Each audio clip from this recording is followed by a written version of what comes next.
Hi friends, कसे आहात सगळे? मी आहे जयश्री आणि माझ्या एक्झामच्या यूट्यूब चॅनलवर तुमचं पुन्हा एकदा खूप खूप मनापासून स्वागत. तर फ्रेंड्स, आज आपण 6 डिसेंबर 2024च्या काही चालू घडामोडी पाहणार आहोत. त्याआधी जर चॅनलवर नवीन असाल आणि चॅनलला सबस्क्राईब केलं नसेल तर माझ्या एक्झामच्या यूट्यूब चॅनलला नक्की सबस्क्राईब करा. वळत आपल्याच्या पहिल्या प्रश्नाकडे. तर प्रश्न आहे, IIT गुवाहाटी आसाम येथे 10वा भारत आंतरराष्ट्रीय विज्ञान महोत्सव आयोजित केला जाईल. पुढे पाहूया. राष्ट्रीय युवा महोत्सवाचे नाव विकसित भारत यंग लीडर्स डायलॉग असे केले गेले. त्यातीलच राष्ट्रबांधणीमध्ये अधिकाधिक तरुणांच्या सहभागाला प्रोत्साहन देण्यासाठी केंद्र युवा व्यवहार व क्रीडा मंत्री मनसुख मांडविया यांनी राष्ट्रीय युवा महोत्सव 2025चे नाव बदलून विकसित भारत अशी घोषणा केली आहे.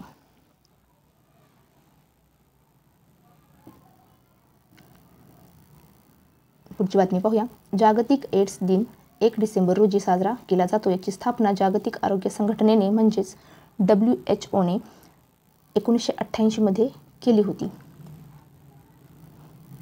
त्यातीलच हा दिवस HIV म्हणजेच ह्यूमन इम्युनोडेफिशियन्सी व्हायरस किंवा AIDS acquired immune deficiency syndrome बद्दल जागरूकता वाढवण्यासाठी व साथीच्या रोगाविरुद्ध एकता प्रदर्शित करण्यासाठी लोकांना एकत्रित करण्यासाठी एक जागतिक व्यासपीठ म्हणून काम करते. पुढे पाहूया. पुढची बातमी. दुबई क्रीडा परिषदेने भारतीय क्रिकेटपटू हरभजन सिंग यांची दुबई संयुक्त अमिरातीसाठी क्रीडा राजदूत म्हणून नियुक्ती केलेली आहे.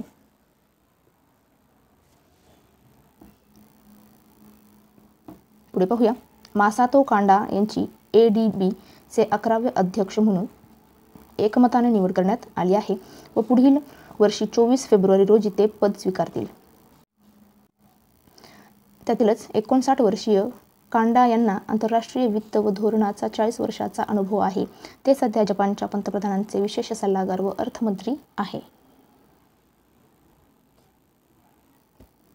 पुढची बातमी पाहूया. भारत व मलेशिया दरम्यान कोठे संयुक्त राष्ट्रीय सराव सुरू होत आहे? उत्तर आहे क्वालालंपूर. पुढची बातमी पाहूया. अमेरिकेच्या फेडरल ब्युरो ऑफ इन्व्हेस्टिगेशन म्हणजेच FBI च्या संचालकपदी कोणत्या भारतीय वंशाच्या व्यक्तीची निवड करण्यात आली? उत्तर आहे काश पटेल. पुढे पाहूया. 2025-26 वर्षासाठी कोणत्या देशाची संयुक्त राष्ट्राच्या शांतता स्थापना आयोगाच्या सदस्यपदी निवड झाली आहे? उत्तर आहे भारत. उत्तर आहे भारत. पुढचा प्रश्न पाहूया. कोणत्या राज्य महाबोधी महोत्सव 2024 आयोजित करण्यात आले? कोणत्या राज्यात? उत्तर आहे मध्य प्रदेशमध्ये. पुढचा प्रश्न पाहूया. कोणत्या राज्यातील घरचोला साडीला GI टॅग प्राप्त झालेला आहे? उत्तर आहे गुजरात.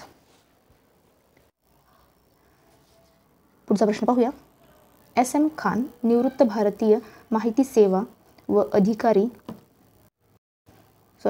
अधिकारी व माजी राष्ट्रपती अब्दुल कलाम यांचे प्रेस सचिव SM खान यांचे वयाच्या 67व्या वर्षी नवी दिल्ली येथे निधन झाले आहे.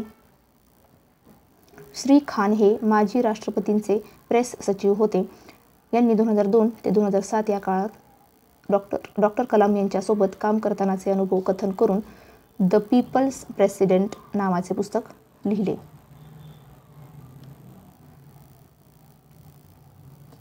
खान यांचा जन्म 15 जुलै 1957 रोजी उत्तर प्रदेशातील बुलंदशहर जिल्ह्यातील खुर्जा येथे झाला. SM खान यांनी DD दूरदर्शन न्यूजचे महासंचालक म्हणूनही काम केले होते.